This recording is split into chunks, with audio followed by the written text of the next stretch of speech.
بسم اللہ الرحمن الرحیم۔ السلام علیکم محترم ناظرین۔ مجرب اور جامع وظیفہ، فکر و تنگ دستی دفع کرنے کے لیے اور غنی ہونے کے لیے دعا یہ ہے۔ دعا سماعت فرما لیں، ہو سکے تو میرے ساتھ دہرا لیں۔ بسم اللہ الرحمن الرحیم۔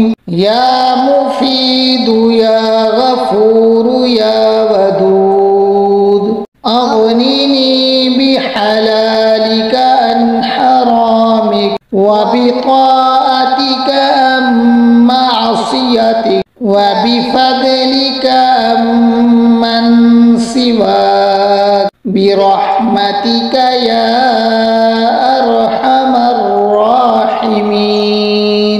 حدیث شریف میں ہے کہ جو شخص 3 جمعہ تک متواتر یعنی بلا ناغہ اس دعا کو 70 مرتبہ پڑھے گا، تیسرا جمعہ نہ گزرنے پائے گا کہ خدا بند عالم اس کو غنی کر دے گا، وہ اپنے سوا کسی کا محتاج نہ رکھے گا۔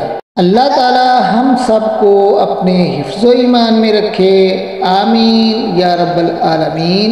مزید اچھی ویڈیوز دیکھنے کے لیے ہمارا چینل سبسکرائب کر لیں۔ شکریہ۔